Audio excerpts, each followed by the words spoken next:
Hello, welcome back to Poppin In. The bitches are back. We're blowing off the dust. Yeah. Me. Okay. Okay. Everyone immediately stopped listening to Actually, we're done. Podcast. We're back. Yeah. We've been gone for, it feels like an eternity. Yeah. Did you guys miss us? Because we missed you. And if you miss didn't us? miss us, don't tell us. That would actually be heartbreaking. You know, I've gotten some feedback from people, you know, that we know. Some fans in the outside. Yeah. Fans on the street. Okay. The streets have been saying that they've missed us. The streets. I don't know. But the streets have been saying that we've been missed. Oh, so, and I've missed you. Even though we have seen each other. We've you guys, seen each other. Without yeah. you guys. Yeah, sorry. Yeah, But unfortunately. we have our personal lives too. And, you know, we just had to take a little summer break. We have our personal lives together. Yeah. Yeah, we've done a lot. I mean, you've been like across the country for work, and then also we did a bachelorette. Yeah, for a little someone Yeah. named me. Alexa. Yeah. Which, I mean, we'll get into parts of that when we get Yeah, to, like, I was gonna the say we new actually parts was start. kind of pop culture related. Yeah, it was actually research for this podcast. yeah, in case you were wondering. Yeah, just with a bachelorette like in the background. Yeah, but if you ever want to go to Newport, Rhode Island, I say this is your sign to book that trip. Yeah. That was fun. It was so fun. It was great. So the thing is, our big topic today, we saw like 2 weeks ago, and I had to like listen to some stuff to like I know. relearn about it, revive, regenerate. I had to like remember who I was and come back to it. You know what I mean? Yeah. I didn't. I feel like I was because I was so excited for this movie. But you also have a better memory than me. Yeah. I asked friend of the pod, we went wedding dress shopping, and I kept asking her, Emily, I was like, how was your flight back? And she was like, Alexa, for the third time today, I drove here. And I was like, I literally said, are you flying out of Roanoke? She said, no, because I drove. And I was just like, I don't know what's wrong with Today, me. when I came over, I don't mean to make you feel bad, but you did ask me twice, like within the span of 2 seconds, how are you? And I was like, I just told you I'm good. I know. I could. As soon as I said it, I saw your face, and I was like, I just asked her that. I did just ask her that. I sometimes have a really bad memory too, though. Like, I'm like, do I have a brain injury? Because I cannot remember things from like any time. Yeah. Sometimes I think I'm dumb. Or like, do you ever have where it's like a dream that has somehow ended up in your memories? Do you know what I mean? Yeah. You're Sometimes I'm like, did that happen? Or? Yeah. Did that happen, or was that a dream, or did someone just tell me that? Like, the human mind is really like. I really wish we had that Black Mirror episode where you just like record everything and can see it back. I would love that. But then I guess where's the ambiguity? I think I would like that. Yeah, maybe not. Because then I couldn't get away with murder. Well, no, you couldn't. I was actually just thinking about a Black Mirror episode today with that. I was literally like at work and I was just like, remember that Black Mirror episode where that lady killed the baby because it saw her kill somebody and it was just a cycle Spoiler. I didn't say the 10 episode. years ago. Okay, anyway. Yeah, anyways, what we're talking about is people with other abilities, and that is the Fantastic Quattro. Ooh. Ooh. Yeah. Fantastic. Sank. No, cat. Cat? Oh, shoot. That's embarrassing. Fantastic Five. Nobody heard that. The Fantastic Ivy. Yes. We saw Fantastic Four like a couple weeks ago when it came out. As you guys know, I was very ready for this movie. I was excited for it too because actually I really like the Fantastic Four as like, because if you don't know, I haven't really seen a lot of like the Avengers, Marvel until I met Molly, who's gotten me into it recently. But I had seen the Fantastic Four with Jessica Evans Alba, yeah. Which are like notoriously not good. But I liked it when I was little. Right. And then they came out with like, I always forget this, but they came out with another version with Kate Mara and I think Michael B. Jordan was in it. Yeah, because this was a trivia question recently where it was like you had to order like who played Reed Richards the most. And I was like, wait, Miles Teller played Reed Richards. Yeah. It's like, I didn't know that. I don't know when that was. Yeah, because it was like, they were like teenagers, I guess. Yeah. It was like, they're horrible movies, like horrible. Yeah. So never saw those. But this Fantastic Four, so Pedro Pascal plays Reed Richards / Mr. Fantastic. Oh, yeah. Which I have a bone to pick. Why does he get to be Mr. Fantastic? Is that actually his name, or did I just think make that so. up? Okay. It's not Stretch Armstrong, I'll tell you that. Yeah, I mean, because he's the leader of the family. I guess. He's the patriarch. And then you've got Sue Storm, played by Vanessa Kirby. Yeah. And then you've got Johnny Storm / the Human Torch, played by Joseph Quinn. Mm-hmm. And then you've got The Thing / Ben Grimm, played by Eben Moss Backrack. So I'm curious, out of all 4, who's your favorite? Before we get into anything. I think Johnny Storm was my favorite. Me too. Yeah. Yeah.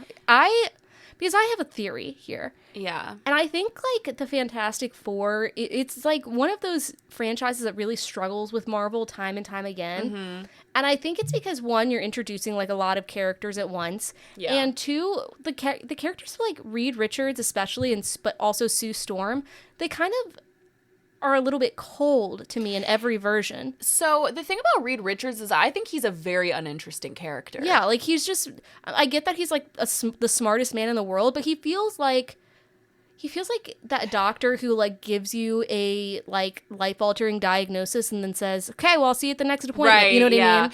I think it's interesting because a lot of like fans I've seen like or people who have watched the new movie have said like they see that, and I don't know if he actually was supposed to be, but a lot of people see kind of like a neurodivergent, like they think that Pedro Pascal's version is like maybe neurodivergent, and so like he could maybe be relatable to a lot of people, but I don't know if I would say that, but I see where they're coming from. I don't think that was, if I had to guess, that was probably not Marvel's intention. I would say also, like, there was a lot of controversy around casting Pedro Pascal as Reed Richards because he's, like, maybe a little bit older than he's supposed to be. I think it was Marvel's goal to give, like, a little bit more likability and, like, warmth to the character because Pedro Pascal is very likable. Like, he just wakes up likable. You know what I mean? But even, like, I was like, I think even Pedro Pascal... with him, I still was like... I don't care about this character that much. And even, like, Vanessa Kirby as Sue Storm, like, both of them together, I'm just like, they're just too much of, like, a scientist with no personality. Yeah, it's interesting because, like, a lot of reviews about the movie were like, this is Sue's movie. This movie is very, like, Sue. And I watched it and I was like, I don't really see that. I didn't really connect with her character that much. You know what I think it was with her, too? I don't think she does a great American accent. Yeah, it's tinny, as we always say, like, Tinny. You always say that, and I don't actually know what it means. Like, if something sounds tinny, it almost has, like, a, not hollow sound, but, like, a, I don't know how to describe it. Oh, I'll play it. It's like where you're just like, oh, you're British doing an American accent. I think she was fine. Like, I didn't think she was bad or anything. I just didn't think, like, she was, like, her character didn't stand out to me. Right. But, whereas I thought, like, Johnny and the Thing, like, Ben Grimm, like, I thought they were, like... They had interests. They were interesting, they had, like, they were funny. Humor. They also had flaws, I think. Which I think kind of, like, the flaw for Reed Richards is that he's, like, too smart. Yeah. And the flaw for Vanessa Kirby's character, I actually don't think there is one. Well, she like, didn't have a flaw. She just was in a situation where she was a mother, so she was like... Right. Would she give up the world for her son? Right. Or would she give up her son for the world? Which I think was also, like, them trying to be like, let's give these... It felt like that should have given them, like, a really, like, emotional depth, and it didn't. Because Franklin hasn't been a character in... Like, you saw the previous ones. Like, the baby was not in the other ones, right? We were just talking about how I don't remember... I asked you the same question twice. I watched that in 2004. So I couldn't tell you. I don't think he was a character. I don't think he was a part of the story. I think what's interesting is like Johnny Storm is my favorite too, and I'm like, I think it's because he feels more like a real person. And he feels sort of like what you want a hero to be, where it's like he's funny, but also he's good. Yeah. And the thing is, but I think it's fine. Like, honestly, it's good to have two funny, likable characters and then two, like, they're the two straight characters. You know, right. Like I think that is what is good in like a group of four. So like that's fine. I just commented that because I'm like, yeah, I agree. Like Pedro Pascal was an interesting choice, but I didn't think it made the character any better. Yeah, and I think what's different is like the two, like, I don't know what you call it, like straight edge characters are like, I wouldn't say like the main characters. They are kind of like the main like leaders of the patriarch group. And I think when you have both of them being that way, then that is kind of takes away from like the emotion of it. And I'm saying this as someone like, I enjoyed the movie. No, I loved the movie. But I can see why like it struggles every time they make this movie. And it's because I think like the two leaders, like the Fantastic Four, I think really hinges on the like likability of Reed Richards. Yeah, and so that being said, though, I think what was interesting about this movie that was like kind of refreshing, and I was telling people like it's nice to watch a Marvel movie, and I'm somebody who knows Marvel. I come into a movie and I, for the most part, know the backstories of like the characters and know like what's going on. But like it was kind of refreshing, and I'm definitely imagine for you to like watch a Marvel movie where you don't have to know anything. Right. I mean, there literally was nothing in it that was related to the MCU. I'm curious though, because I know eventually they're gonna tie it into that, and it's like when they say that it's like Earth 828 or something like that, and I know there's like the multiverse, right? So I think it's probably like gonna tie in that way or something. I think so. So at the end of Thunderbolts, okay, obviously we're gonna get into spoiler territory. Yeah. And if you don't want any spoilers, as we always say, I miss saying this. I know. We post the timestamps on our Instagram at Poppin In Podcast, so you can follow us there, and it's also in the description of this episode. So if you don't want spoilers or something, skip ahead, but come back later once you've watched it. Yeah. Okay, so at the end of Thunderbolts, they do show the Fantastic Four's spaceship. Yeah. Space shuttle, I don't know what to call it.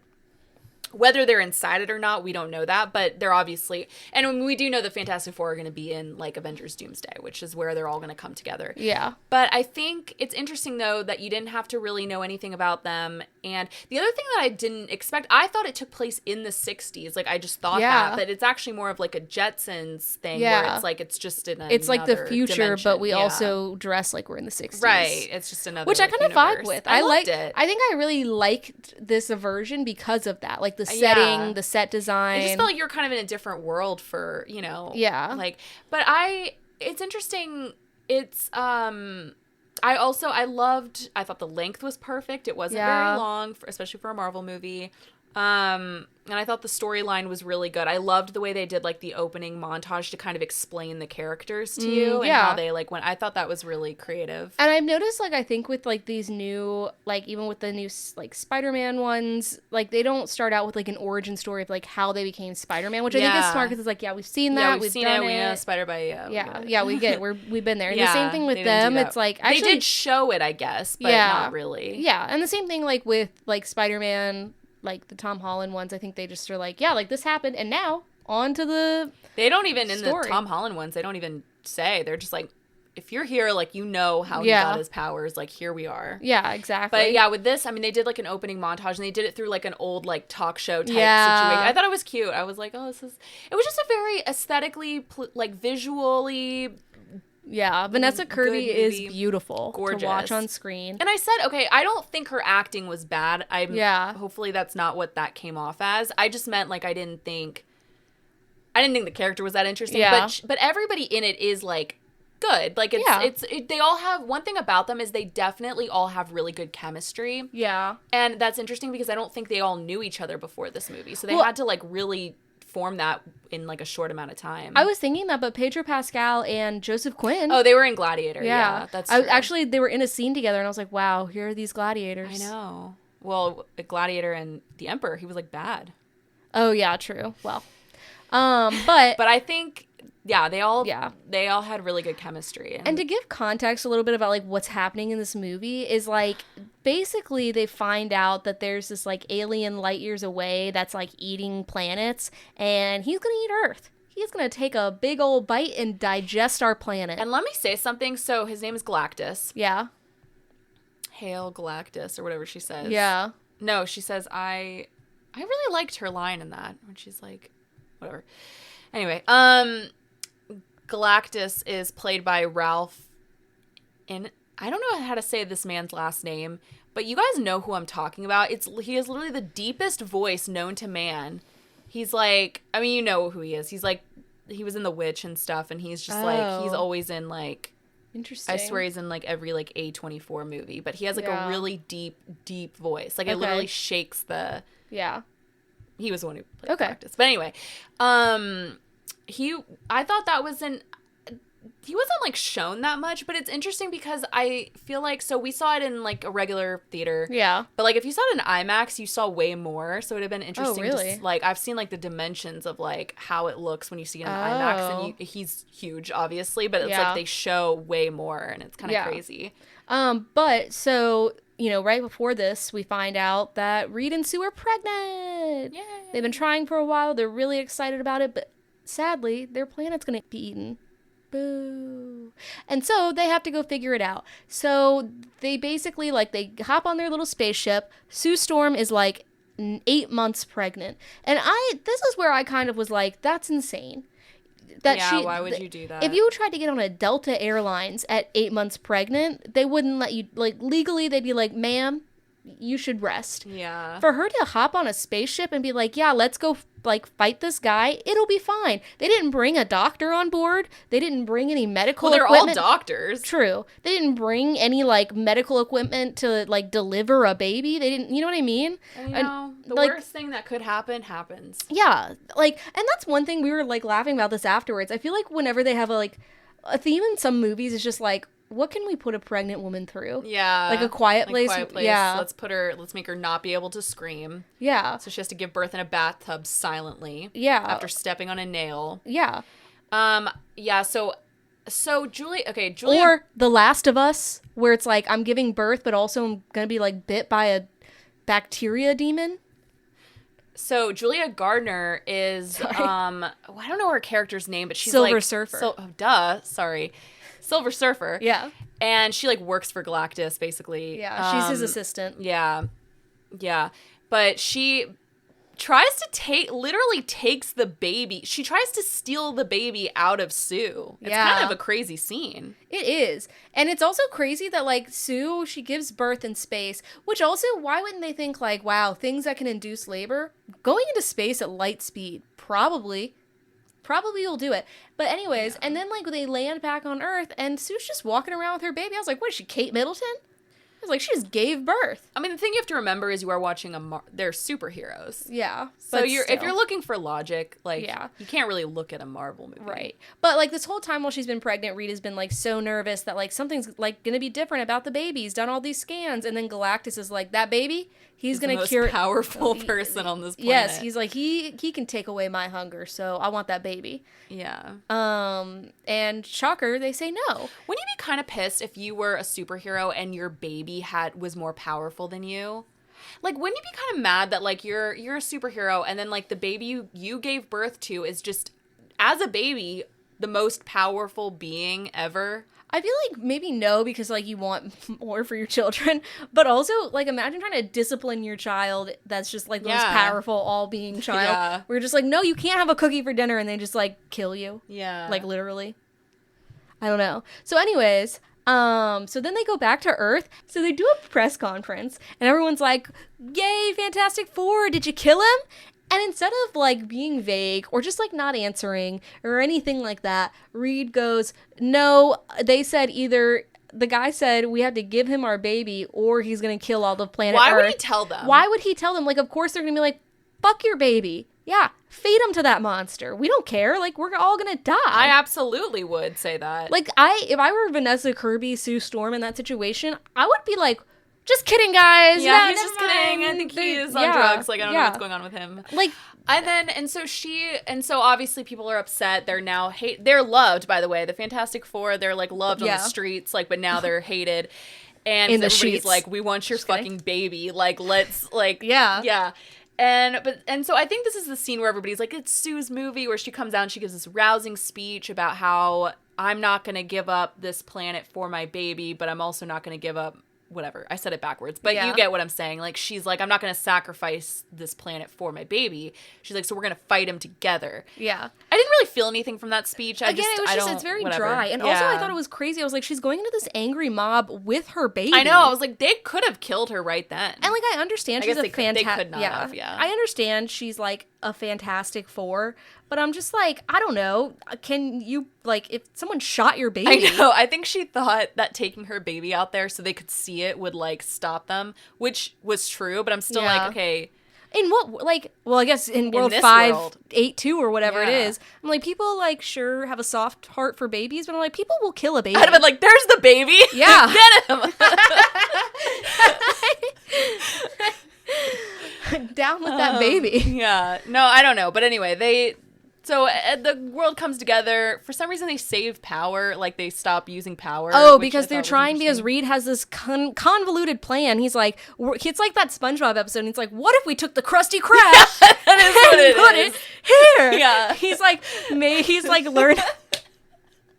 He's like learned how to teleport via an egg. The largest thing he's teleported is an egg at this point. And he's like, now we're going to do Earth. Yeah. We're going to step it up. You know what's crazy about this is like when I think of like what they're doing, I'm picturing just New York, like just where they are. Yeah. The town, the people that have been surrounding Sue. Those are the only people I'm picturing doing this. This is the whole Earth doing this. All Earth. How'd they reach all those people? I mean, they the have news, but like they have phones and stuff.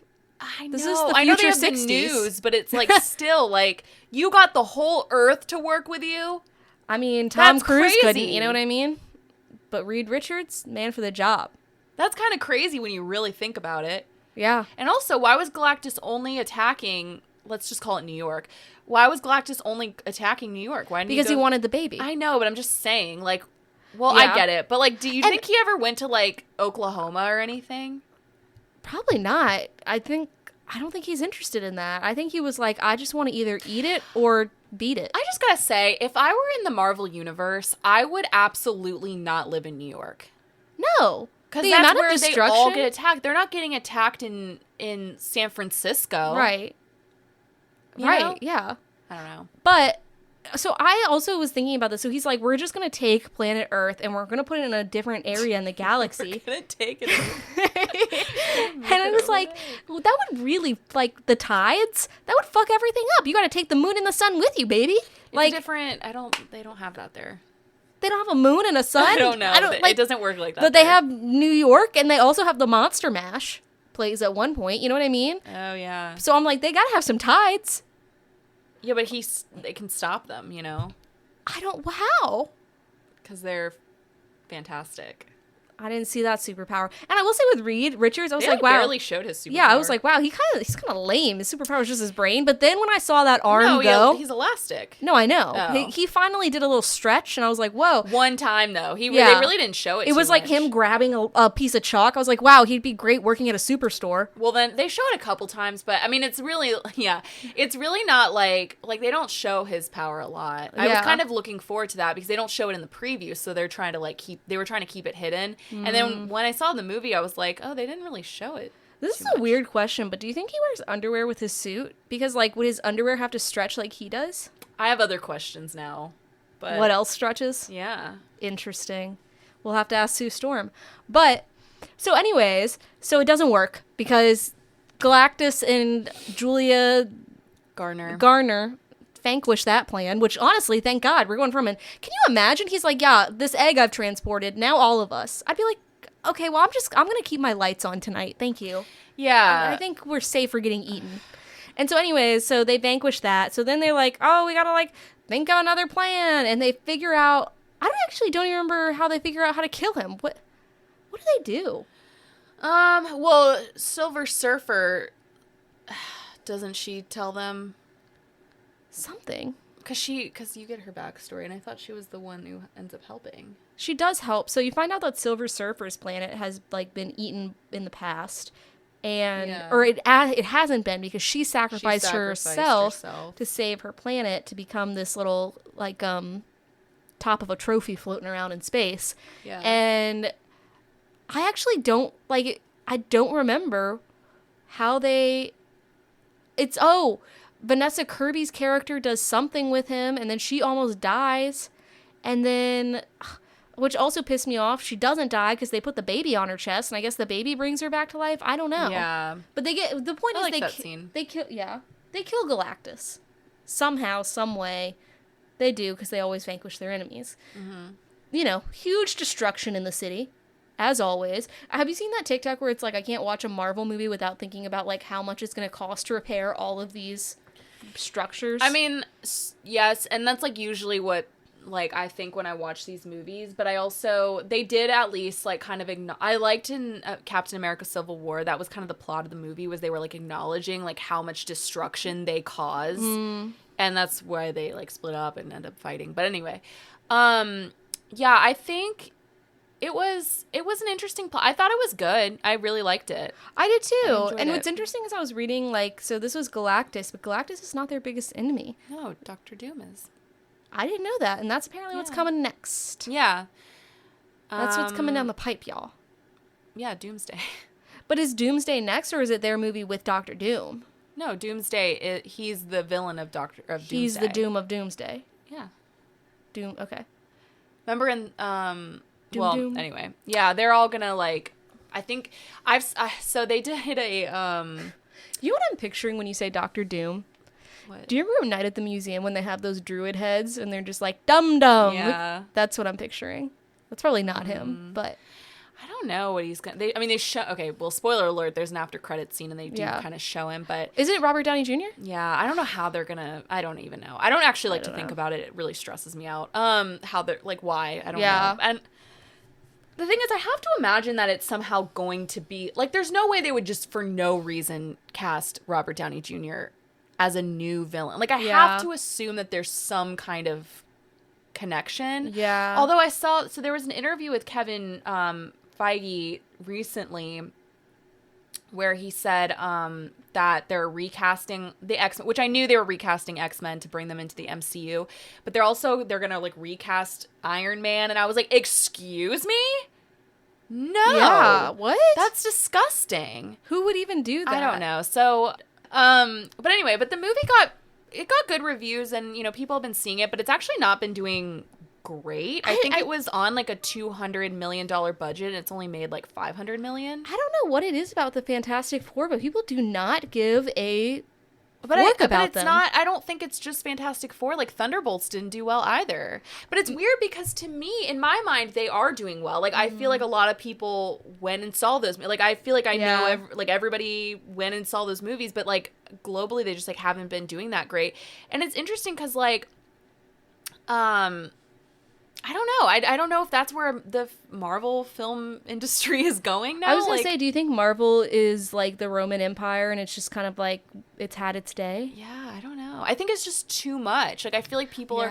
I do think it went through a thing where it was like it lost people and now it's just like it's once trying Avengers to regain, was over, it just was like it's done.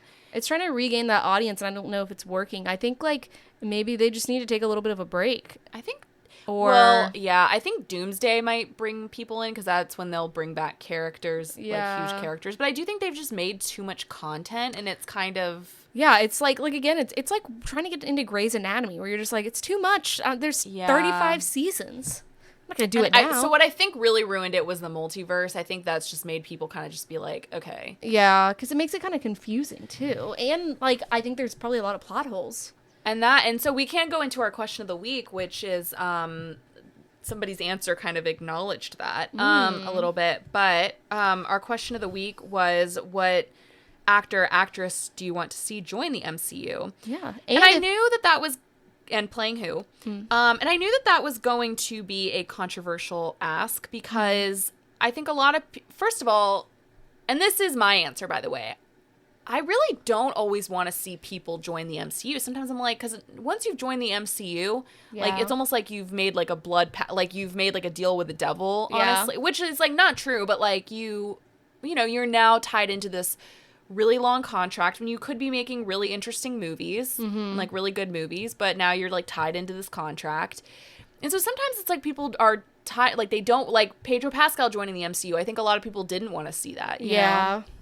Florence Pugh joining the MCU. Yeah. Even though I love her in it, but it's like, oh, now it feels like she's just in Marvel movies. I will say though, like they both did that movie and they've also like been in 3 other movies this year, so maybe they're just like their contracts are different. I don't know. Yeah. Also, I was going to say, if you ever want to answer our question of the week, we post one every week, again, on our Instagram at Poppin In Podcast. Follow us and answer our questions because we love having discussions with you all.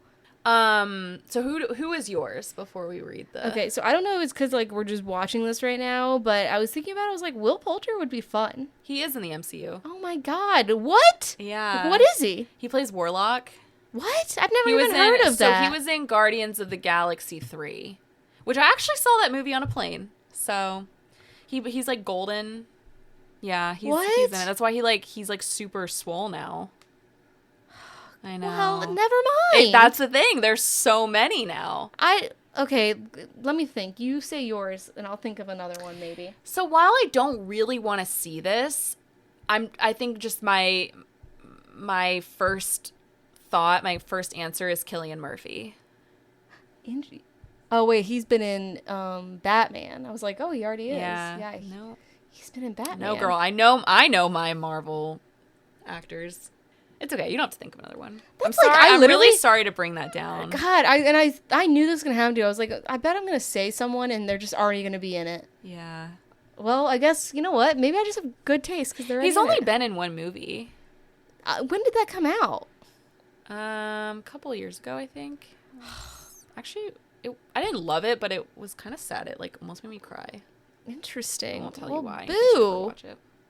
Okay, well, that was my answer. Okay, well, you look so distressed. I'm like just trying to think of You just any look other so actor who's disappointed. not in the Fantastic Four already. Or you mean Marvel? Yeah, sorry. And I will say, like, Yeah, I feel like the Fantastic Four is a good chance to like just get a bunch of big names and cast them. You know what I was kind of bummed at? We both kind of like laughed when we saw Natasha Lyonne show up. Yeah. And I was like, I knew she was in it. I had just forgotten until I had never they seen her showed with her. straight hair. Oh yeah, I was like, she has whoa. straight hair. Yeah, it was like a blowout. Oh, well, I thought so when when I heard that she was gonna be in it, I was like, oh, like I was like excited to see her play like some kind of like villain or something. Yeah. Like I was like, it's gonna be like cool to see her as like a Marvel character, but she was Yeah. just a teacher. Like she was I have someone, Issa Rae. already in it. What? I'm joking. Oh my god, I was like, No, let me There's look. no though, 'cause way. Now I'm like, is she? That's a good one. I feel like you love Issa Rae. I do, but I feel like she could do action stuff and also like bring like the levity to it. Like she's funny. So I do hate to tell you this. Oh my god. It's not the MCU, but she is Spider-Woman in Spider-Man Across the Spider-Verse. I was like, I know she's in something. But Oh, that the doesn't- cartoon? It's not MCU. What's the difference between cartoon and animated? It's the same thing. Okay, because I said the cartoon. Yeah, I guess But so. I feel like cartoon implies like a Child.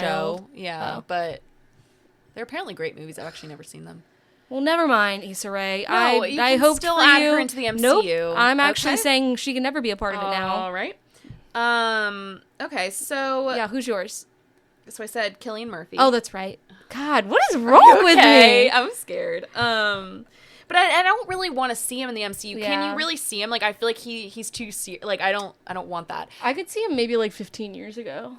Or he'd be a good villain. See, I think he'd be a good villain, like especially now. Like 15 years ago, I don't think I would have seen him because he kind of would have just been like, no, I'm not doing that. But like Yeah. now he's like a little bit more like. Yeah. Whatever, he's kind of down. Nicholas Braun, like redoing his Sky High Stop. days. He would be so funny. Yes, he just turns into a puddle. So my favorite in the Spider-Man movies, my favorite characters are the teachers. It's like, it's Hannibal Buress. Oh, yeah. What's his name from JB Smoove and what's his face? Whatever. The three of them are so funny. Like they're just like goofy like characters, but I'm like Yeah. I could see Nicholas Braun in that role where it's Okay. like he's just like a funny character. Yeah, I don't I think could he see would. that. This hot take, I've actually like I think I saw Sky High as a kid, but I was never like a huge fan or anything. I wasn't like a huge fan, but I saw it about 17 billion times. I know It was yeah, just I think always I saw on it, Disney like, Channel. Once. It was not one of my Let's watch favorites. A Disney Channel No movie. Let's watch a Disney. And then they're like floating on the reels. Let's see. There's the other one too. There's the other theme song. Whatever. So we got a couple responses. Matthew said Michael Fassbender, but the thing is, Michael Fassbender has played Magneto in the X-Men movies, but those are not in the MCU. So Yeah. technically, he has not played a Marvel character or a MCU character yet. Huh. But I think that was an interesting one. I could see Yeah. it. And then Ty said, please no more MCU. It's gotten too bloated and now none of it matters / makes sense. Which Yeah. tells me that he does not watch Marvel. But I see what he's saying. No, I think he does. Like, I think he's making the same point that you were making earlier. That there's just, like, too much of it, and that's probably why. Yeah. Like, I think they've lost fans because of that. I think it makes sense. It just isn't, like, it doesn't make sense to people. Do you know what I mean? Yeah. Like, I think like, there's a plan with it, but it's just, like, yeah, there's just a lot. It's just, like, too elaborate, I think. And like you were saying, it's just too many. I think once you introduce the multiverse, now it's, like, that gives them freedom to do whatever they want, and I think Yeah. that's just, like, crazy. And sometimes you shouldn't. Sometimes you need sometimes Yeah, artists you need those boundaries. restraints. Yeah. But, yeah, was there anything else you wanted to say? No, I mean, I think we covered it. I think it was good, but it wasn't like the best thing I've ever seen, but I thought it was a fun time. I loved it. I feel like the thing is, even though people are like not going to see Marvel as much anymore, like I feel like personally, I feel like Marvel's back. Like I'm excited. Yeah. Like I loved Thunderbolts. I loved this. But one thing I did want to talk about really quick that I really noticed in this, like when Fantastic Four was coming out, but also just in general, I've just noticed just the death of real journalists during movie press interviews. Yeah, you put this on here, and I missed something. So you don't watch interviews like I do. Okay. As you know, I find joy in just like watching interviews, because at one point that was like what I wanted to do. I literally wanted to be an entertainment reporter, and there was it used to be like journalists did go and like do the movie press. Like, I mean, you still have people like, there's still some people that do it and are really good at it. But like, then now it feels like they just have like influencers doing press interviews, and they're just asking like stupid questions like, Pedro, are you daddy with a capital D? And it's just like, please stop.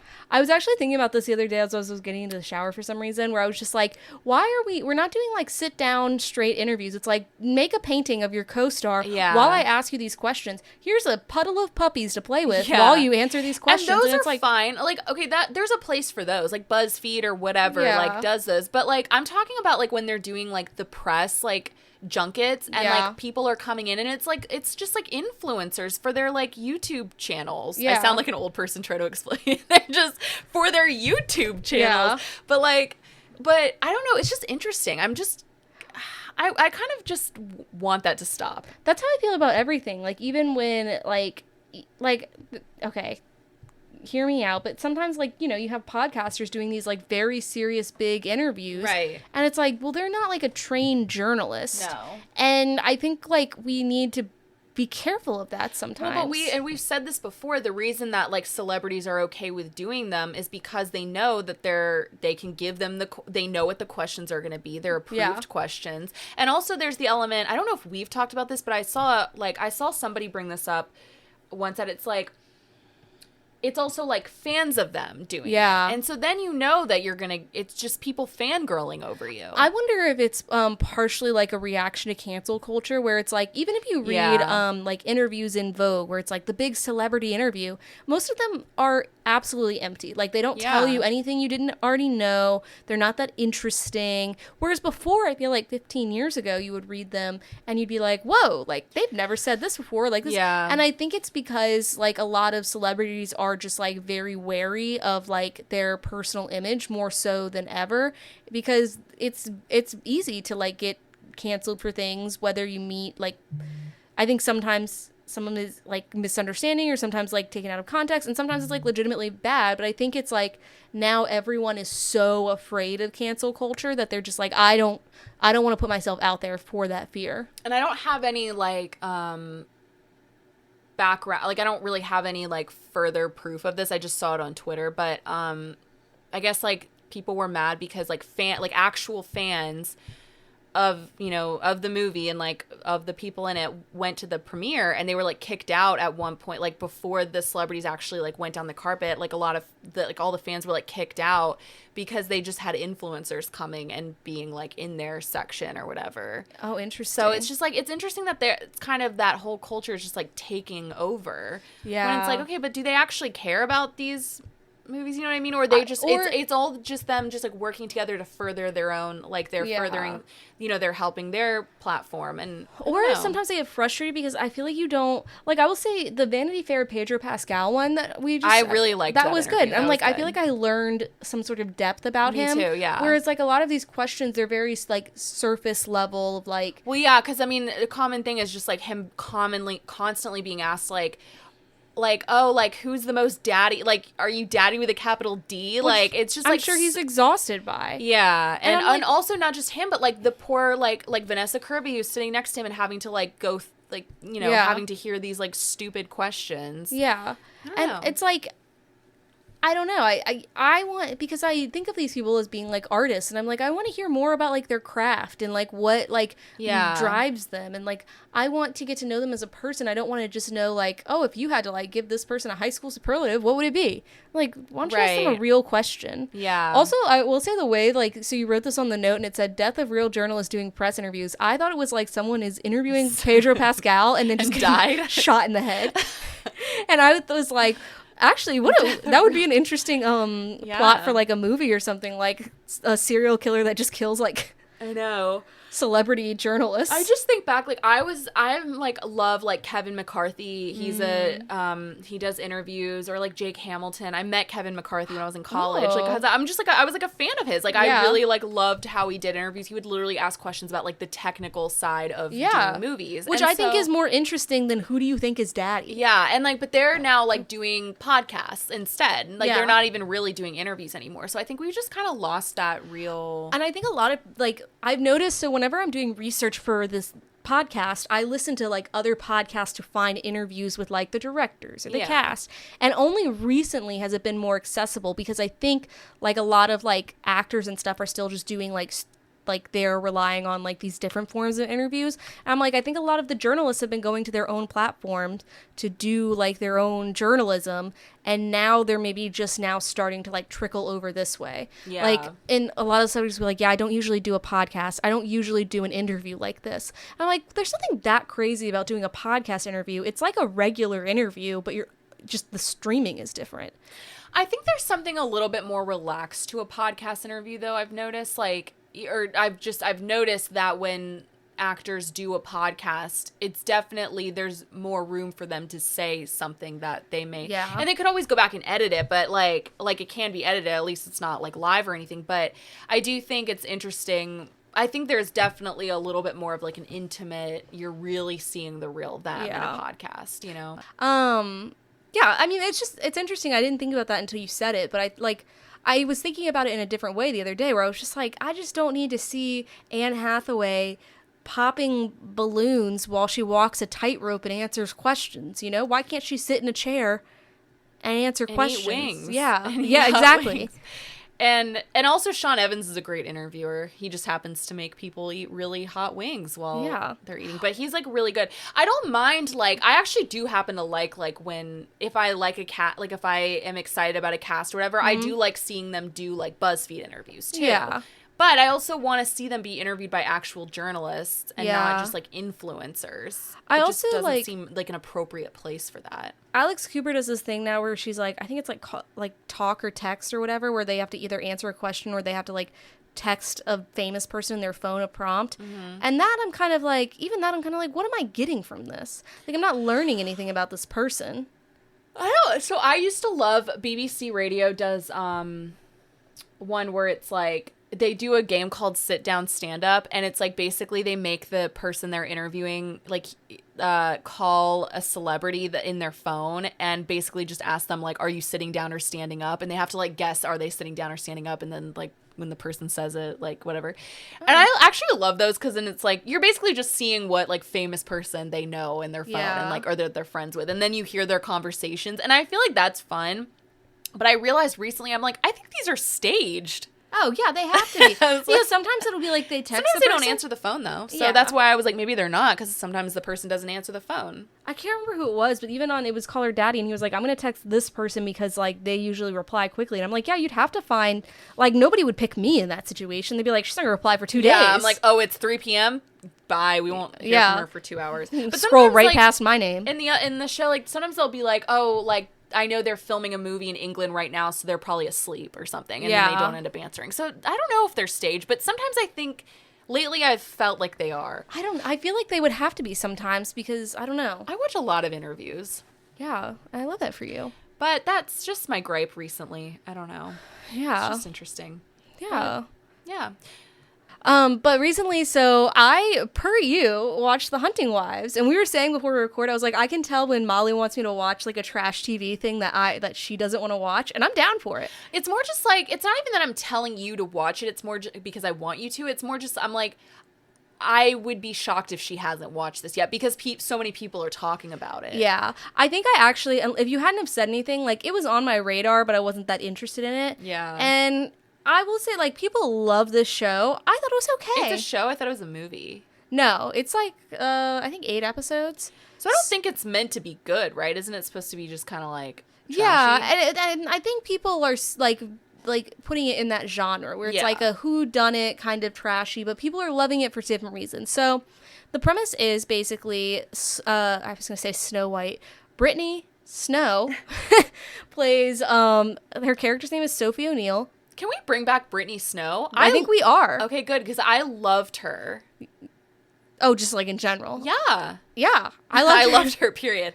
I loved her in Hairspray. I loved her in Prom Night. I don't know why'd she disappear, do you know? I don't know, but I missed her. I mean, she was in X, and then she was in this. She was in X. Yeah. Okay, yeah. But she's gorgeous. Actually, can I tell a really quick, side story? Yeah. We were at trivia a few weeks ago, and somebody was like, you look like the girl from Hairspray. And I was like, please. In my head, I was just like, I wish he was talking about Brittany Snow. He was talking about Amanda Bynes. And I'm just like, what? I could, maybe your hair, I could see that from when she was in Hairspray. I mean, she was beautiful. I loved Brittany Snow in Hairspray. Yeah, she looked great. She's a beautiful person.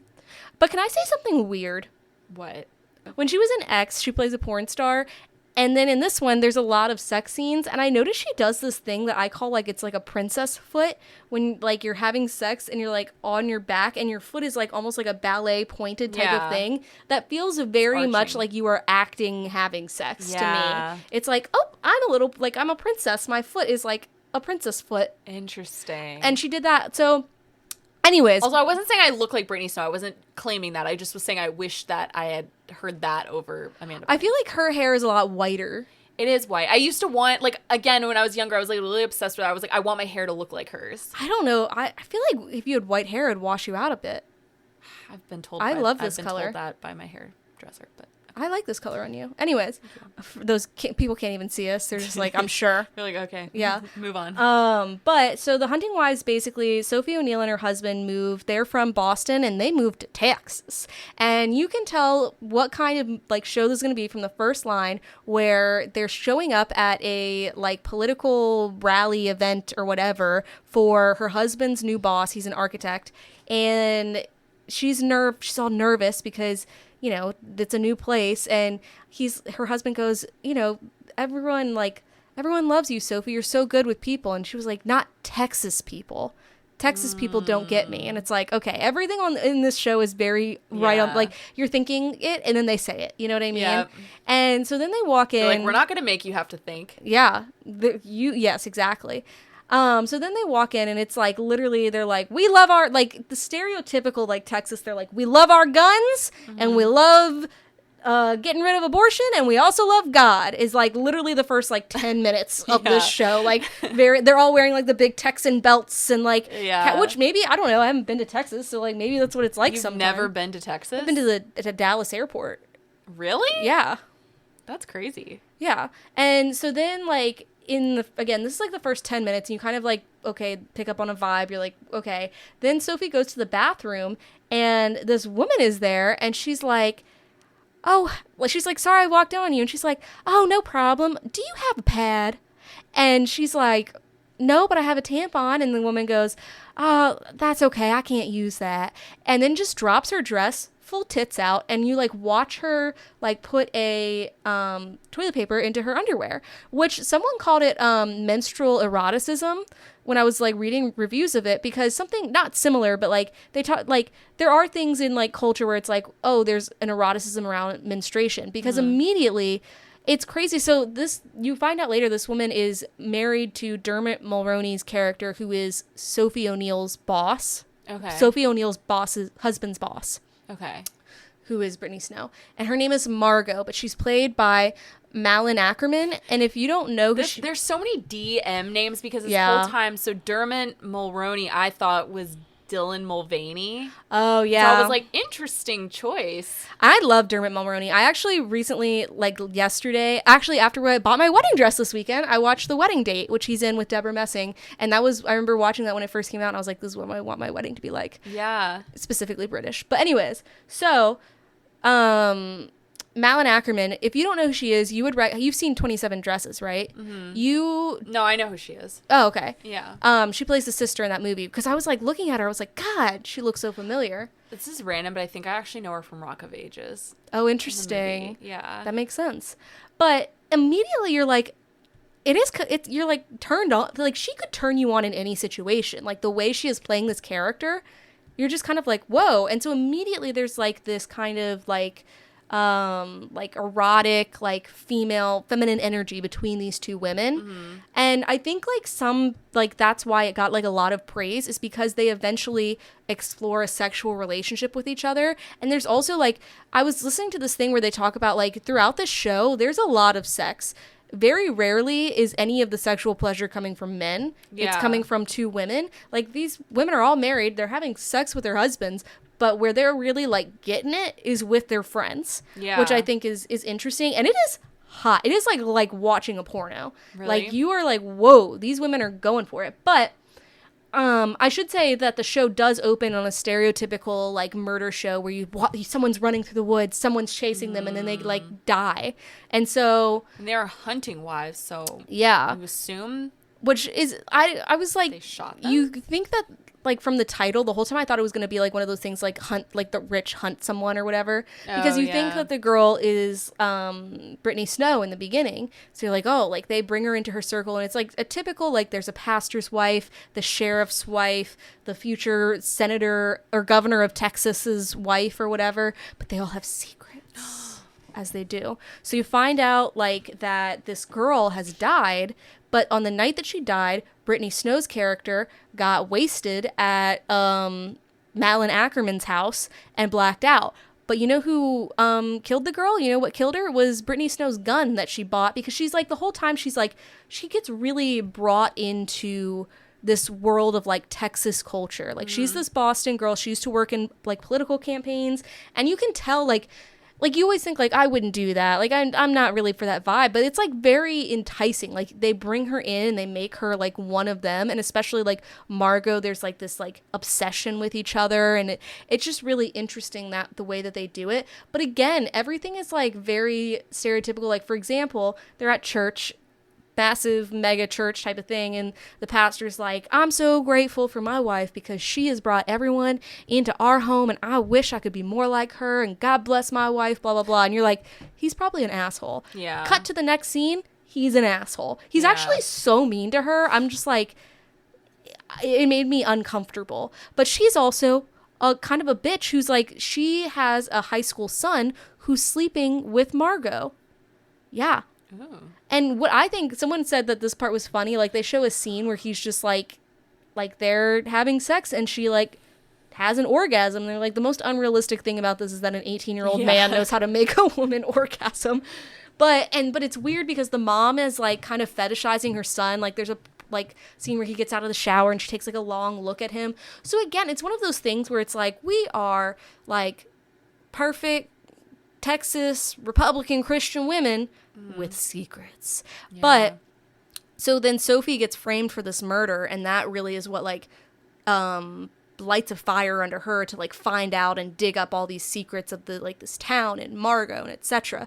And I think it's interesting because I think it is a little bit like right now there is definitely like a vibe of like a trend of like cowboy boots, and you know, like that's, I think, taking over our culture a little bit. Like she goes into a store and she buys a new pair of cowboy boots, and I was like, I gotta admit, those look damn good. Yeah. I'll be honest. And I think that that's interesting, but it also like plays into this idea of, we talked about before, I forget, like almost like rich people porn, you know, because they're all very wealthy. They live in these massive homes. Like even like Sophie's character, who they do a flashback to where she's just a party girl, not just a party girl, but like she is a party girl in Boston, and now she's with her Harvard husband, and he's an architect, and they have this beautiful home. And the whole time, like, it's interesting because they make her husband easy to hate, because he's like, yeah, like when I met Sophie, she was a party girl, and like I straightened her out and blah blah blah. But then after so you find out that she has stopped drinking and whatever because she, back in Boston, got a DUI because she killed a woman while, like, driving. She hit a woman, a pedestrian, and killed her. And so then when she starts, like, drinking and partying with Margot again, her husband's like, and, like, is framed for murder. And he's like, you can't tell me where you were because you were blacked out. So I'm going to take our son, and you're going to leave until you figure this out. Oh, my gosh. And, like, it seems shitty, but also it's like, I mean, yeah.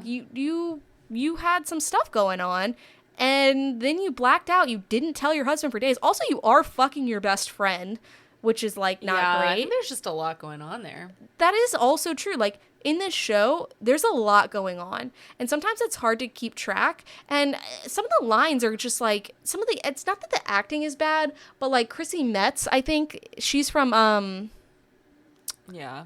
I want to say The Last of Us. No, it's the same wording. What is it? The Story of Us? Not When They See Us. We are them. This is us. This is us. We are them. Do you think she's a good actor? No. Yeah. I actually don't. I didn't think she was in that either. This, I was just kind of like, okay. And honestly, I love Dermot Mulroney, and I was like, his lines are just so stereotypical where I'm just like, it's being laid on too thick. And there's a lot of characters to keep track of sometimes. Like, in this group of friends, they have these, like, 2 or 3 friends that are also in this group. I couldn't tell you a dang thing about them. Look at me. Like, a dang thing about them. Wow, now I watched the show yeah, I know. Watched the show too much. The other day, were you in the car when I asked the Uber in Newport if we sounded like we had accents? And he was like, yes. He said it so fast. And I was like, well, excuse me, sir. But anyways, bless your heart. Yeah. But anyways, so I do all have accents. I know, and I don't know it until I, like, meet people from, this sounds so dumb, but, like, the North. Yeah. And then they're just like, and I think it's because I do say y'all a lot, but y'all, I would say, it's just a fun word. It really, like, you know what's my favorite? All y'all. Oh, y'all. All y'all. Remind me to tell you something after this. Yeah. But anyways, yeah, I think, like, the actors are fine, but some of the stuff that's the writing isn't great, but it made it fun. And I think what's interesting is also this was a show that was originally made for Starz. I could see that. And so I was like, when I was watching this with all, like, the sex scenes and stuff, I was like, whoa, Netflix, okay, all right, hold on. And then I was like, okay, if this were, like, Outlander's on Starz, best sex on TV. Not that I wouldn't know because we fast forwarded through every scene, but anyways, and I'm like, that makes sense. And it's got, like, a banging intro. Like, why'd you fast forward through everything? Because I watched it with my mom, and she'd always be like, we don't need to see this. And I'd be like, okay. Okay. All right. But I think, and they set it up for a season 2. They will definitely be getting a season 2. People love this show. I'm curious, like, why people love it. Because for me, like, I liked it. It was enjoyable. But it doesn't stand out from the other kind of, like, murder mystery shows that I've seen recently. Do you think so, like, a reason that, like, we would think it would be enjoyable to watch is because, like, okay, yeah, the writing isn't good, obviously. It's not necessarily, like, a good show, but, like, maybe, you know, it's very sexual. There's just a lot of, like, it's interesting, whatever we are saying. Do you think there's people who actually think it's, like, genuinely a good show? No, I think, like, from what I was reading, the people who love it for it being, like, of that genre, where it's, like, it's just a trash murder mystery. I think what really does make it stand out is these kind of, like, interpersonal relationships with the women. I think that's the most interesting part to me. Back to, again, I'm always thinking about just, like, interviews. But I'm like, if they actually press for the show, how do they talk? Like, if somebody were to ask them, like, why did you want to be on the show? I mean, the answer is probably, like, money, right? Because it's like, there's no way that they would be like, this script was so intriguing. Yeah. Like, you know? I think for a lot of them, it is intriguing, though. Like, it does keep you... It's hard to explain. Well, intriguing, but, okay, it's not necessarily, like, good writing, right? So it's like, what do you say about a show like that? I think maybe it seemed fun. It was fun. Yeah, it's fun. I think it's great. It's fun to watch. It was probably fun to work on. Like, probably. There's a whole scene where it's like the town sheriff is just getting pegged by his wife. And you're just like, this is fun. It's just, like, it's about murder. A lot of people die. Really? I'm not going to tell you who. Oh, I didn't know it was like a murder mystery show. I feel like that does add another layer to it. It's like a murder mystery and then almost like a weird killing spree, but not show. Like a significant amount of characters die. But it's also, so it feels weird to be like, but it's fun. I wonder if That's just good old Texas fun. I wonder if the book is better. Maybe. Yeah, I forgot to say that it is a book based, written by May Cobb. But also, I was going to say, I love that Margot's character, whenever like they call her and it goes to voicemail, she's like, I'm not available right now, but after the tone, say something sweet. Oh. And I'm just like, wow, I bet someone would eat that up in Texas. I can hear you this whole time. I feel like you've been slightly doing a Southern accent. Sometimes it's hard when you're like talking about like, the thing is, it's like very easy to slip into. And I notice it because my mom and like her family, they all have more like Southern accents. So when I'm around them, or I've noticed when I get like feeling really sassy, then it like gets a little bit more like a little like, you know what I mean? Yeah. And or if I'm angry, it comes out like very like, sometimes I'm like, whoa, did that just leave my mouth? Oh, wow. I was trying to change it up there a little bit. But it's easy. It's something I think, like, especially because of the area we live in, it's easy to slip into and slip out of. I'm just like, what are our accents? Like, I don't know. According to the New York Times, Chesapeake Bay region. No, I know, but I'm just like, well, do we have Southern accents? Like, I can't, because I think my mom has a Southern accent, but she doesn't. Yeah. But it sounds like she does. But I think you have an accent, but I think it's like the same accent as mine, where I wouldn't call it a Southern accent, but there's something. It's a something accent. You know what I found out? There's an there's an area in Virginia where they speak like they almost speak with like a French accent. No, not Guinea. It's called, I forgot what it's called, but it's like something island or something like that. And they speak like, it's like they almost have like a French accent. It's like very interesting. Oh, interesting. But it's almost like a transatlantic voice. I think you maybe saw the same AI generated TikTok video that I did. Did you? I don't know, but it's a real place. Like, they really do have this accent, but it's like crazy. Like, I don't know where that comes from. Something that I've been thinking about every day recently is I saw this clip from, I don't even know what podcast it was, but this one was like, yeah, like I am from Kentucky and I thought I was Southern, and then I went to the University of South Carolina, and she was like, and that's a different kind of Southern. She was like, I was listening to my roommate on the phone with her mom, and she said, Mama, I need you to send me some lotion. I'm as dry as a chip. And that is like they love their similes. And I was like, what a poetic way to say that. And she needs some lotion. I think it's a little earworm that's like, I'm as dry as a chip. Yeah. In my head every day. Yeah. But anyways, so that's the hunting wives. I think it's good. It's not great. I would have guessed that. Yeah, it's enjoyable. It's a fun little, like, if you need something to do when you're sick, or like you need a little weekend watch. It's good. It's hot. It is hot. Hot. H-O-T. Yes. But something that we both watched, and honestly, I feel like it's crazy that we both watched this because we haven't been talking about it a lot to each other. Because I think, honestly, it's not a show that you watch, like, you kind of come back to it. Like, I don't know. It took me a while to get through this season, but we're talking about Poker Face. Season 2. Which it's a phenomenal show. It's a great show. I loved the first season. Yeah. I didn't love the second season quite as much. I thought it was good, but I definitely liked season 1 way better. The whole time, like, every episode, so the premise is that Natasha Lyonne's character can tell when someone's lying. She's like a human lie detector. Yeah. And, like, they say it, and she goes, bullshit. And every episode, someone dies, and she's, like, figuring out the death. And they do it kind of in an interesting way. It's like a modern version of Columbo, where they show the actual incident in the very beginning of the show, and then it's, like, the whole episode, it's Natasha Lyonne trying to, like... Figure it out, and you're watching her figure it out. But it is interesting that it's like everywhere she goes, because she's sort of a vagabond, I guess, is that the right term? Where she's like a drifter. Yeah. Grifter. I don't know the words. Drifter. I don't know the words. Different. Okay, yeah. Drifter. I feel like I said like a million words just now. She goes to a new place, because at first she's on the run, whatever. I think we talked about season 1 in a past episode. Yeah. But now she's not on the run anymore in season 2, but she is like...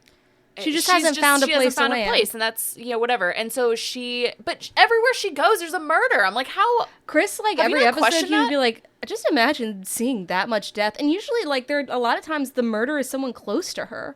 But like, at that no she's, like, point- become friends right. with. And at no point, well, because that's the whole thing. My is favorite- she's close with everybody. She kind of makes, she's like a very likable character. She makes Yeah. friends with like everyone everywhere she goes. But wouldn't you, like, I would think it's in some episodes she would at some point just be like, why is everywhere I go, like, there's a murder? But I think that's, like, it's almost like Only Murders in the Building, where you have to be like, this is a crazy... don't acknowledge it, yeah. You just have to, like, buy into this world. My favorite thing from this season is that one of the episodes isn't a murder of a person, but of a hamster. Yeah, well, because it's interesting. I was worried where they were going to go with that one because I had seen that the like plot was that it's like about like kids, and I was like, oh, Yeah. that one was good. That was good. And I don't think this show would work without Natasha Lyonne. No, she's so good. Like, her character just, like, would be really grating or, like, difficult if it weren't her, you know? Yeah, and I think, so my favorite episode of this season was the first episode, and that was the one with Cynthia Erivo, where she played, like, the triple, or, like, quadruplets or whatever. I loved that episode. And then there weren't really any, like, there were, like, a few more that I, like, really liked, but I would say, like, overall, I think season 1 was better. Yeah. I liked the school episode. The school one was good. I also, I liked the scam one with Melanie Linsky. Yeah. I thought that one was pretty good. What was this? Oh, I liked the one with Katie Holmes where it was like the funeral parlor one. I thought that one was really good. I really laughed hard, the alligator one. I don't know why that line one was got good me. too, yeah. Where she was saying something about bread and the guy goes, I wouldn't know, I've never eaten bread. And she just like, never? I laughed so hard at that line. I don't know why. I was like, that's wild. Interesting. Because the show is, like, funny in a weird way. Yeah. In, like, a macabre kind of way. Yeah. I love it. I love the music. Like, it's, like, a very, like, kind of country. Like, I love I don't know what, like, vintage font or whatever they do, but, like, on the intro, like, the poker face. It feels very good. I just think it's a fun, like you said, though, it was never where I'm like, I can't wait to watch the next one. Right. Well, I watch it with my parents, and so I have to wait until I go over to their house. Turns out they watched the finale without me, which was pretty rude. But it's because I was gone for like 3 weeks. Yeah. So they were like, okay, we have to just watch it. But I will say, so we're getting into like spoilers here, so skip ahead. But how did you feel about the like plot twist? I thought it was good. I thought it surprised me. It surprised me too. I thought it was going to be like in the last episode. I thought Natasha Lyonne was going to be the assassin. Really? Because she was like at one point it was like her eyes kind of looked weird, or like she said something where I was like, I don't know, that's not really what her character would say. I think they did a good job with like misdirection. Yeah, in it, like red herrings. Yeah, I thought so. I didn't overall really love the like iguana episode or whatever it was called, the one with Justin Theroux. Like, I just kind of didn't really care for it. But the interesting thing was like. But I thought the finale was good. But when they first showed her friend, so like the plot twist is that like her friend Alex, who she makes like a few episodes earlier, she meets and they become friends, and Alex gets like framed for murder, and then it turns out that she's actually the assassin, and it's like kind of a big twist, and she's like evil. It's funny because when they first show her like with them meeting, like she gives her a coffee that she accidentally got or whatever. Yeah. And like the interaction is so bizarre. Like it's just like a really, like I like remembered like how weird that scene was. Because when it happened, I was just like, wait, why'd they have like such a, like, that was weird. And then you find out it's because it's the first time that somebody was able to lie to Natasha Lyonne without being like found out. Yeah. And she had to like really work her muscles to lie to her basically. Yeah. And that's why it was like such a weird interaction. And I think like there's a little bit of sadness in it too, because it's like the first time Natasha Lyonne's had a friend that basically hasn't died or that she hasn't had to leave, you know? I thought his name's like Old Buddy or something. It's the one that it's like Steve Buscemi is the voice on the radio. I thought he was gonna somehow have something to do with it. I thought they did that very well. But like this is definitely, it's almost like each episode is a bottle episode. So I think like it's not one of those things where you're like, what's gonna happen? Like when you're in the episode, you're like excited to watch it to find out how it plays out, but you're just like, okay, like that was one like complete story. And I think like that could be a potential hindrance for it in the future, maybe. Well, because I think that's why people fall off of it, maybe because it's released weekly, and I feel like that's a show that I think could benefit from being released. Because I feel like I haven't heard a lot of people talking about it. No, you're the only person I know other than my parents that watches it. Yeah. And I think it should be nominated for some Emmys, but I don't think it was. I feel like it was the first season, but I noticed it didn't get any this season. Yeah. And it's a shame because I think I hope really it good. continues. Natasha Lyonne is amazing in it. She's so funny. It's like a role that was made for her. Yeah. It's like so perfect for Yeah. her. And I was thinking, I was like, that writer's room has to be wild. Like, thinking about these plots and how they, like... They're so elaborate. Yes, they're so elaborate and they're so well done. Yeah. I'm like, but you gotta do it, like, a bunch of times, you know? Because each episode, it's not, like, one big plot. It's a million little ones. Well, Ryan Johnson does, he's the creator of the show, and he's also the one who does the Knives Out movies. Oh, I could see that. Yeah, I definitely saw it in this season with the episode with Cynthia Erivo where she plays, like, all the twins, because there's, like, a plot in one of the Knives Out movies. I think that was my least favorite episode because, and we Really? talked about this because it was like, why is it all the twin stuff was happening at the same time? Because it was like, that came out, we saw Sinners, Another Simple Favor had twins in it. Mickey 17, yeah, and there was something else. Plus, the You show, or no? Oh yeah, You also had twins. I was like, I'm good on this whole like, which twin is it? I just thought that one was like really creative. It was. I just needed to see it not around like the twiniverse that I was in at that time. It just was crazy to keep track. But I think there's something to it. Like, to me, it's really impressive writing when you can write something that's complicated like that, yet like the viewer is able to follow it easily. Like, I don't know. I think it is impressive. Yeah, it was well done. Yeah, I don't want to like detract from it. I just was like, a lot of twins. You've offended like a bunch of people. Yeah, I'm sure.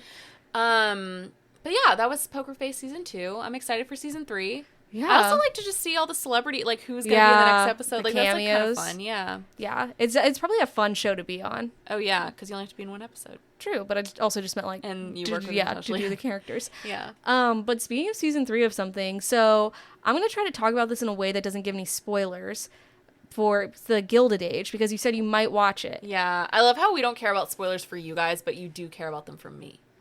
Because I really want you to watch it. I know. Did I tell you that my mom is watching it now? No. Does she like it? Yeah, she loves it. The thing is, and I think Downton Abbey was kind of similar in this way too. So if you don't know, the Gilded Age was created by Julian Fellowes, who also did Downton Abbey.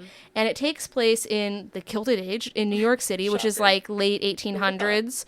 And it basically is like, it's interesting because like the main like wealthy family is fictional. They're called the Russells, but they're based off the Vanderbilts. But then there's also like the Astors and stuff, or like real JP people. Morgan and stuff, who are real people. So it's kind of like mixed in there, which I think is interesting.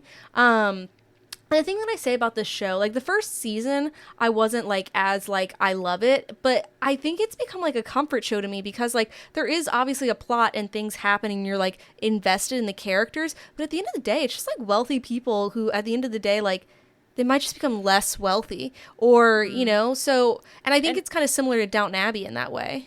Yeah, but Downton Abbey I was hooked from the beginning. I will say one of the things that's kind of detracted me from watching it is you saying that like season 1's kind of like boring, but it doesn't get like the story. It doesn't get into the story until like season 2, and I'm like, ugh.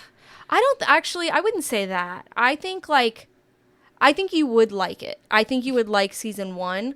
I think like I just really got into it in season 2, which is kind of like the same thing with most shows. I like a lot of shows. Yeah, like that's true. And you know, the same thing, like I was thinking like because I'm trying to think back to Downton Abbey, but at the end of the day, it's like, you know, they have like this family has their problems and their struggles, but it's like, but they love each other at the end of the day. And one thing about me is I do love a show about families. I think this is all like, about it. It's I all love about an ensemble show. Yeah, and I think like, and Carrie Coon is in it. And her husband, who is played by, I know zero of the men. Like, I looked at the cast, and I literally don't know any of the men. You would love Morgan Spector. People have been saying, like, he's, like, a new daddy. Because, so he plays George Russell, who's supposed to be, like, the main Vanderbilt. And he is just, he loves his kids, and he loves his wife, but he'll take your business down if he needs to. No. You know what I mean? It's like he is a... Oh, he's married to Rebecca Hall in real life. Who's that? You've definitely seen her and stuff. She's a British actress. Oh, yeah. And one thing that I love about him is during the interview, so he's playing a billionaire, but during his interviews, he is taking down billionaires. And, like, he's just like, billionaires should not exist blah, blah, blah, blah, blah. Like, and that's also one thing that I love about him. And he also seems like a nice guy. But his character is very interestingly complex in a different way than I felt like sometimes in Downton Abbey, like the main, like, head of the family was like, I don't want to say like a simp, but like I didn't really care about him and his dog. You know what I mean? Isis. Yeah. I was like, whatever. But him, I'm like, I care about all these characters. Yeah. And so the first season starts out and it's like old money versus new money, where it's like the people who it's like, we came over here on the Mayflower, and then it's like, we came up from nothing and we have more money than you do. So now we are like taking over society. And like that kind of friction between the two. But what really starts it off is Meryl Streep's daughter. And her name is Louisa Jacobson, which I didn't know until the end of the first season. She plays Marion, and her dad dies, and so then she has to move in with her aunts on like Fifth Avenue, and they're old money. And right across the street is the Vanderbilt, aka Russell's, whatever mansion or whatever that's being built. Thus, the Gilded Age takes off. And I think like in season 3, it's interesting because you get this this exploration of black wealth that I think like you just don't get in a lot of TV shows in this time period. I think like a lot of people think that, oh, well, like if you are black during this time period, you're automatically poor or you're automatically whatever. And there's like this whole subsection of society that is, you know, black people who have done very well for themselves, and they are like, you can see them not mingling, but they are kind of interwoven into the lives also of like these wealthy white people, like they summer in Newport, and then like the like wealthy black community also summers in Newport because they also have money. But there's still like these kind of you know, underlying racial tensions, which I think they touch on very well. Like they definitely don't like smooth it over and they're just like, there's nothing going on. Yeah. What I think this show does do differently is I'm not as invested in like the staff characters as much as I am as like the upstairs characters. Until this season, there's like one particular character that the internet, and I'm going to say this, I don't mean this offensively, I'm going to say this because this is what he called himself and what everyone calls him, but they call him the clock twink. And it's because he like invents a clock that can run without oil. It's like a big deal. And he also, he's a guy. Yeah. And, you know, and he's so like, and I'm so glad that they gave him like a bigger storyline, because from season 1, there's something just about like the actor's face or something where you're just like, I just love to watch him like act on, like he just seems wholesome. He just seems like he's a good fella. And so he gets like a bigger like role in this season. But besides that, like I was listening to a review, they're talking about like this relationship between two of the staff, and I'm like, a lot of the staff, like so you get to see the staff in both households, but they all have the same jobs, and they all kind of look the same because they're all just kind of like older white people. Yeah. And the first, like even up until now, I'd be like, wait, which chef works for which family? Why is that the scullery Which I feel maid like is different from Downton Abbey because I was very invested in the downstairs. Yes, but I think it's okay because they have enough going on upstairs that you're invested in. Yeah. That like pulling out 1 or 2 stories from downstairs, like there's this whole plot with like one of the chefs is like in love with one of the like maids or whatever, and I don't care about it. So one question I have is like, okay, with Downton Abbey, it was very much like a soap kind of, like, even though it was like it was a very good show, but it was also kind of had like a little bit of a soap like you know like vibe to it. Would you say the same for this show? Because I just can't picture that if it's on like HBO. Like I don't know, it just doesn't seem like it's that same type of vibe. I don't get like a soap vibe. I get like it reminds me of British Bake Off in a way, where it's just so wholesome, and it's just very pleasant. And like I used to think like the way that they talked, I was like, oh, like what are these actors doing? And now like I've watched more shows that take place in this time period, I'm like, oh no, this is just like how people talked then. Like they just sound very like genuine, I think. Also, I just want to say, like, the show is so sumptuous, you know, like it is watching these massive mansions be built, watching what Carrie Coon comes out in. Carrie Coon is my favorite character on the show, because she is the wife to the Vanderbilt character. And it is very much like, I was listening to this podcast and they compared it to how recently Michelle and Barack Obama were at dinner, and the chef actually was Michelle's ex-husband, or not, sorry, ex-boyfriend. Yeah. And Barack like made a joke and he's like, I mean, if you had still been dating that guy, like, you could have like been like the owner of this restaurant. And she said, if I had still been dating him, he would have been president.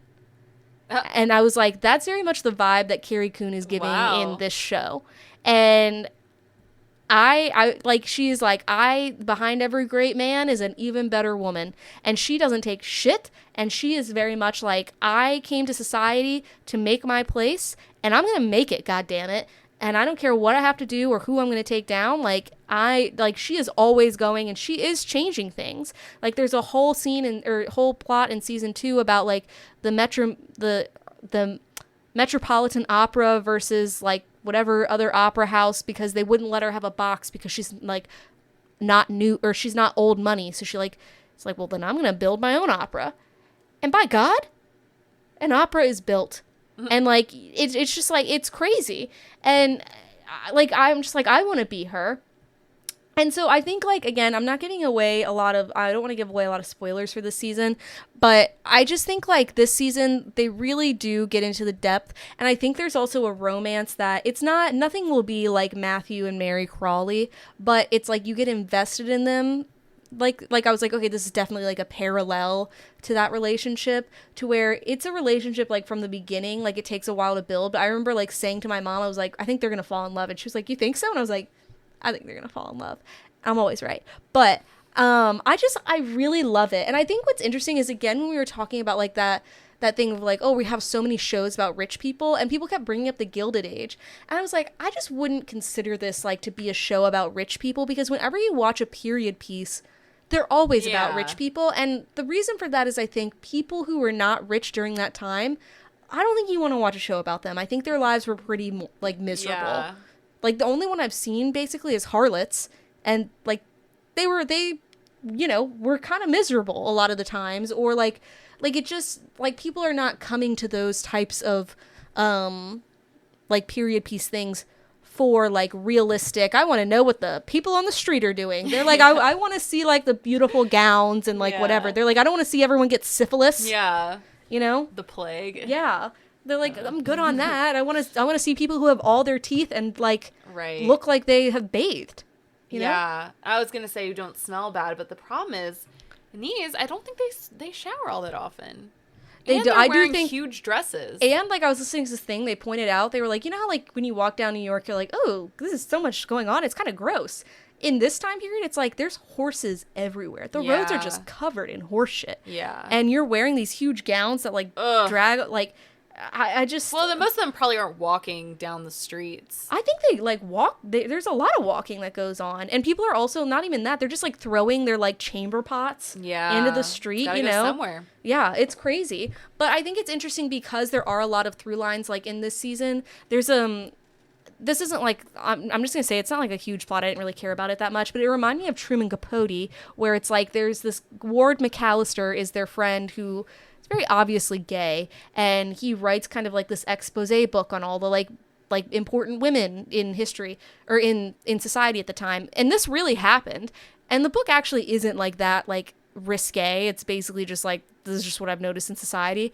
But they exile him from society, and the same thing happened to Truman Capote when he wrote his book about when he wrote the article about the Swans, which was like basically the group of women he hung out with who were like married to the guy who owned, I think it was like not CNBC, but NBC and like stuff like that. And they like were like, you exposed us, you wrote about our lives, why do you think we would still have you around? And it's the same thing. But it's interesting because it's fictional, but they have these like historic moments where like they talk about like Lady Astor, who was like a real person. And there's so many people where it's like, oh yeah, when you go to New York, like these things are named after them. Have you ever heard of the history between the Waldorf Astoria? Mm-mm. You should look it up. I'm not going to explain it all right now because it's very long, but you should look it up, how that hotel got made, because it's really interesting. So anyways, I would say, I don't think I've given a lot of spoilers. I would say like the Gilded Age did it right. And I am very sad. Like, I did the thing I did last after season 2 is I just went back and I played episode 1, season 1, and I said, God, I need more. And especially because, and I'll get into this next week, but like the Buccaneers, which is also my current period piece, ended at the same time. And I was just like, what am I going to do without my corsets and my like romance? Yeah. I hope you do watch it. And I'm glad your mom is. Yeah. And if you watch it and you don't like it, that's fine. But I don't know. That wasn't So in other romance news, just a quick little update for those who care, which is me. But Jacob Elordi and Olivia Jade have officially broken up. Aww. Which is kind of wild. Rip. Do you know who Olivia Jade is? Yeah. Okay. If you don't know who she is, the college admissions scandal she's center. Lori Laughlin's daughter. Yeah. Laughlin. I never had to say her last name, but that was not English, which just came out of my mouth. But she was the one who got caught, like, you know, the college admissions scandal girl. But but I know her from like her YouTube channel. I actually was like I like loved her videos. Really? After the college admissions scandal, I went back and watched some of them, and maybe because it was like the context, but I like really didn't like her because of the way she like how privileged she was. Just really. But you know what I kind of low key respect about the whole thing is like even afterwards she could have been like, okay, now I need to like really be humble and like pretend that I live in poverty or whatever. And you know what? No, she's just still, she's rich still. She's doing fine. And she's just like, I'm just going to show you how rich I am every day. Yeah. And her videos are a little bit more mature which would make sense because she's like in her 20s now and not a high schooler. But she was like the OG like YouTuber that would do like the hauls where she'd be like, before I do this, like I just want to say like I'm very grateful. Like this is not at all bragging. Like, you know how like YouTubers used to do like Christmas hauls. But anyway, so for some reason, though, despite everything she went through, she somehow bagged Jacob Elordi. Yeah, I mean, she's stunning, so... Yeah, she is. And I don't think Jacob Elordi cares. He probably doesn't. He's like, I don't know, I'm He's Australian. Like, I'm Australian, yeah. He's like, whatever y'all do like, over here... What's USC? Yeah. The only thing, though, is I feel like, you know, he's not like the greatest actor who's ever lived, but I feel like he's pretty talented. Yeah. I like him as an actor. And so sometimes I'm just like, and I'm not saying Olivia Jade's not smart or anything, but I don't think there's necessarily, from what I've seen, like a lot of depth to her. So sometimes I'm like, what are they like? Who has he dated in the past? I have no idea. At one point he was kind of like, it was like rumored that he was with Zendaya at one point. Oh yeah, he was with Zendaya, yeah. But I don't know who else he was with. And I don't know the real... Oh, he was with Joey King, apparently. Oh, yeah, because they were in the... Yeah, and Kaya Gerber. Yes, Kaya Gerber. Okay. I think he has a type. Like, I feel like Kaya Gerber and Olivia Jade are very similar to me. Yeah. I didn't know he dated Joey King, though. I think he just, like... well, you know how I feel about Joey King. But I think he just doesn't... I don't know. I love him. I just think sometimes I'm like, oh, what did he see? I think he cheated on Zendaya, didn't he? No idea. I heard a rumor about that. Don't quote me on that. Yeah, I have no idea. Sorry, I do know that the one that played, like, I know Dominic, I forgot his last name, but he's like a singer, but he was in Euphoria, whatever. He cheated on Hunter Schafer. I do know that. Interesting. I'll look this up and I'll confirm. Anyway, so yeah, Jacob Elordi and Olivia Jade, they're broken up. Who knows? I actually was like, they've dated for a long time too. Yeah, they have. I guess like the reason I'm talking about it is because it was always interesting to me that they were together because they just don't seem. I don't know, but beautiful couple. Yeah, beautiful couple. I think like he's at an age where he's just dating hotties. You know, I hope he does a George Clooney where he like dates hotties and then he finds a hottie with some depth. Yeah.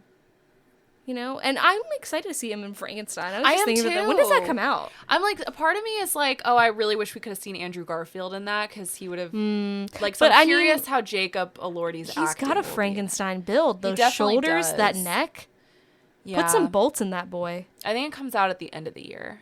Okay, as does everything. The Marty Supreme trailer just dropped. I don't care about that at all. Well, you know me. I was actually, on a different subject that's not even on here, I got down a deep dive about how people have been upset that Timothée Chalamet has, like, put on some weight, apparently, quote unquote. He's maybe, like, gained, I don't know, he's definitely, like, gained First of all, why are we talking about people's bodies? Yes. and he, like, sure, he's gained some weight, but then they'll, like, show a picture. I'm like, well, he was, like, I don't know, 19, and now he's 29, 30 years old.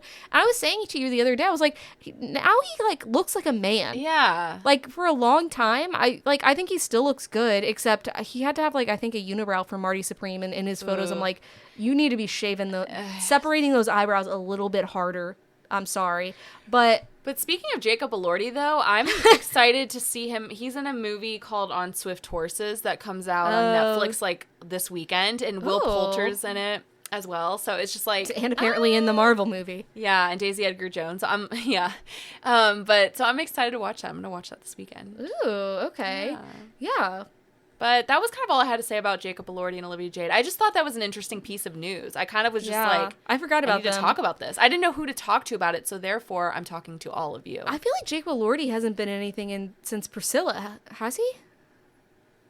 Well, I guess. Oh, the Wuthering Heights got horrible reviews, apparently. Yeah, the like early, which shocker to no one. Yeah, I will be seeing it still. Well, people are hating on Emerald Fennell. Yeah, because everybody's just like, she's just terrible, and I'm like, I thought Saltburn was good. I don't know. And didn't people love like Promising Young Woman? People loved it. People loved and hated it. I think. Oh, really? It got like a lot of mixed reviews. People like hate her now, and I'm just like, I thought she was like a fine director. I think I'm going into it with an open mind, where I think people want a traditional period piece Wuthering Heights, and I think she's doing something probably different with it. She probably is, and that's fine. But if it's already getting bad reviews, and also like, let's just look at like, I don't think the casting was right. Yeah, I don't know. It was like, well, we talked about this in a previous episode. If you want to go listen to it, but yeah. But speaking of people who got famous on Euphoria, Sydney Sweeney has been making a splash again. Yeah, this all came out like while we were traveling, and I was like, damn, I really wish we could talk about this right now. But I think our last episode, we kind of touched on Sydney Sweeney's Good Genes campaign. Which also, side note, I realized, because again, we took a break, and at one point we were both adding to the note at the same time. We were, yeah. But so right after that, so obviously that, as we know, that ad got a lot of flack. A lot of pushback. Yeah. And matters were made worse. I don't know. Afterwards, randomly, I'm not really sure why this was like suddenly released, but reports surfaced that Sweeney is a registered Republican in Florida. Yeah. And so, she got a lot of feedback. I don't know if it was a lot of surprise, though, because I think people kind of knew that about her. Yeah, I could see that. Yeah. But so she got like obviously a lot of, there was a lot of criticism for that. And then Donald Trump came out and basically like backed her and said that, like her ad was great and he's really glad that she's like he's looking for an ex-wife. Yeah. Yeah. He said that? No. Oh. I'm just joking, but I mean, the fact that you almost believed it. Yeah, is kind of wild. He wrote in a Truth Social post on this was like a couple weeks ago. Sydney Sweeney, a registered Republican, has the hottest ad out there. Go get him, Sydney. And all that is to say, I'm just like, I'm curious how she's feeling right now. She hasn't come out and said it. The thing is, it's like, she is the epitome of like all press is good press. Like, even with this ad. Really? She doesn't seem like she would be like that. But even with this ad, I mean, it's like really, like, nobody was talking about American Eagle, and now everybody's talking about it. Nobody was talking about Sydney Sweeney that much until now. But also, I'm not shocked because it's like, I mean, she was at Jeff Bezos' wedding. But this is what I was saying last week, is I don't think she's trying to. I think she is going into these things with like like not good intentions, but she thinks they're the right move. I don't think she's JoJo Siwa and is just like releasing stuff to be crazy and to get her like just. To me, JoJo Siwa is like the epitome of like bad press is like all press is good press or whatever.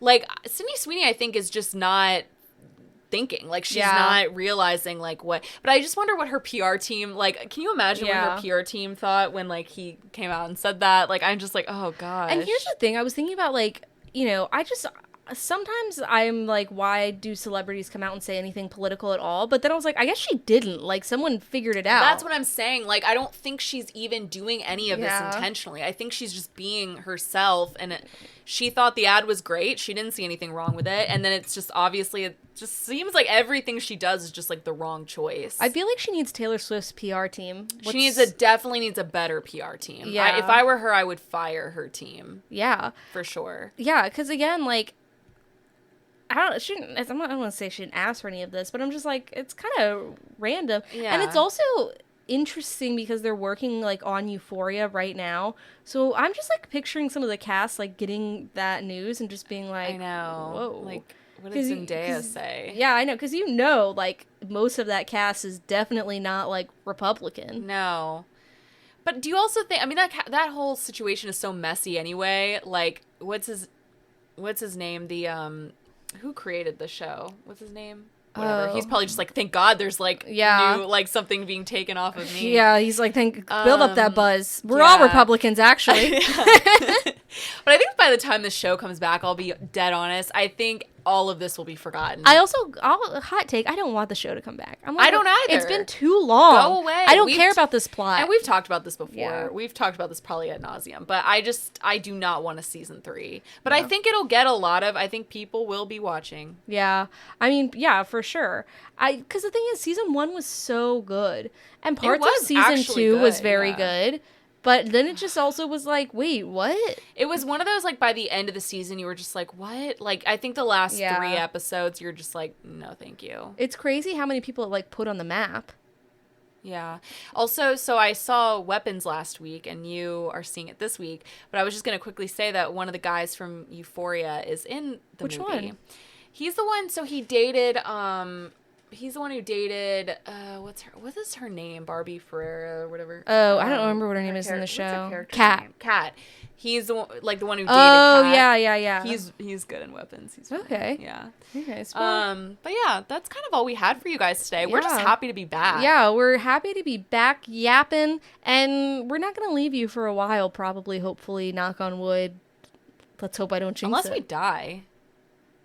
Okay, I was just like alluding to that. It's a possibility. I have to throw it out there so people are prepared. If we die, maybe maybe all press is good press. Then maybe the show would blow up. Then it would pop off. In. Yeah. Yeah. Yes, exactly. So let's hope for that. Pop out. Just kidding. Please don't. I hope we survive.